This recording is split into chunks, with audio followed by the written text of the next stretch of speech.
నమస్కారం నాగార్జున గారు. నమస్తే అండి గారు.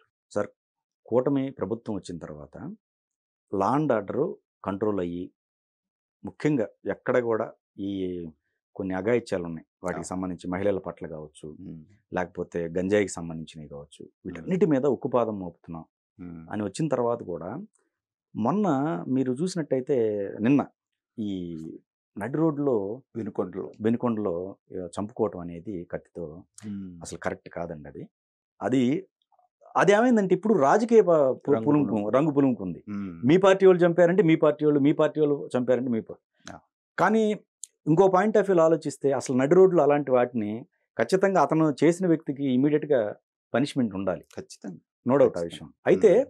ఓకే. వీళ్ళు మీ పార్టీ వాళ్ళు, మీ పార్టీ వాళ్ళు అనుకుంటున్నారండి. కానీ అక్కడ మీరు మన పోలీస్ డిపార్ట్‌మెంట్ వాళ్ళు స్టేట్‌మెంట్ చూసినట్టయితే అది ఇద్దరి మధ్య జరిగిన ఆహ్, ఘర్షణ. ఘర్షణ. వాళ్ళ మధ్య ఏయో తగాదాలున్నాయి. అవును. వాటి వల్ల అవి చేసుకున్నారు తప్ప పార్టీలకు సంబంధం లేదని చెప్పేసి ఆయన స్టేట్మెంట్ ఇవ్వడం జరిగింది. హ్మ్. ఏదేమైనా ఇలాంటివి కొనసాగకూడదండి. ఖచ్చితంగానండి. ఇప్పుడు హ్మ్.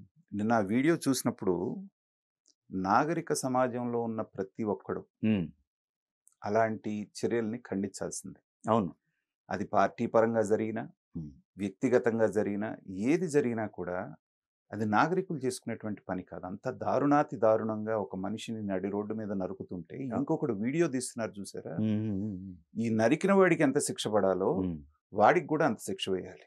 అవును. ఆపాలి గదా! పొయ్యి. వీడియో తీస్తున్న ఆ! వాడికి. అవును. ఆ! కనీసం నువ్వు హ్మ్. అంత హింసాత్మకంగా జరుగుతుంటే వీడియో తీస్తున్నావంటే, హ్మ్. వీళ్ళని మనుషుల కేటగిరీ కింద మనం వేసుకోవాలా? హ్మ్.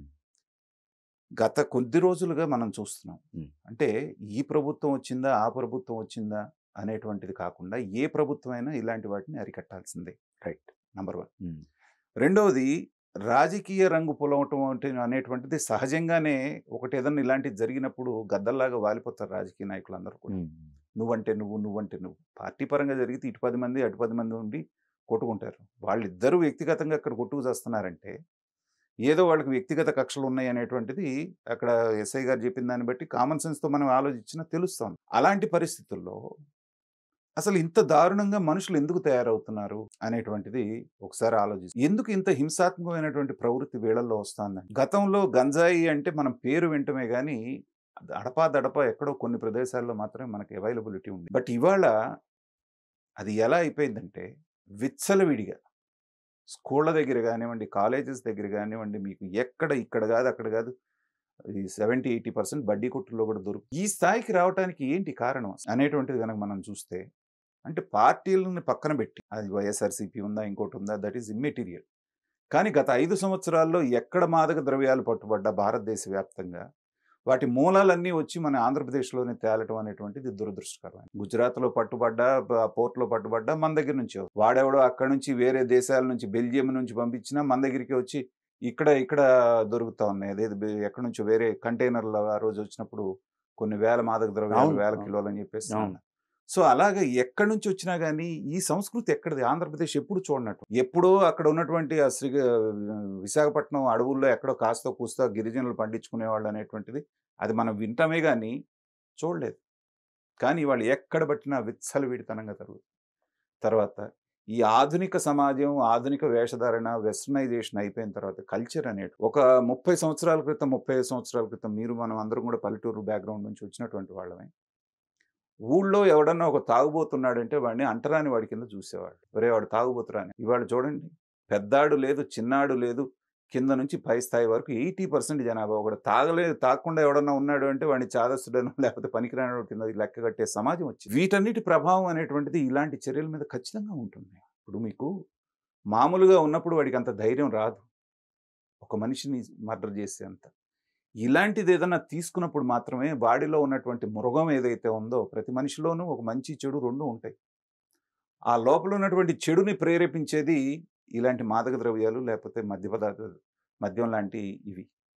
వీటిని అరికట్టటంలో ఎప్పుడైతే మన ప్రభుత్వాలు ఫెయిల్ అయినాయో, ఆటోమేటిక్‌గా ఇలాంటి సంఘటనలు జరుగుతూనే ఉంటాయి. ఇప్పుడు చూడండి, ఆ సంఘటనే తీసుకోండి.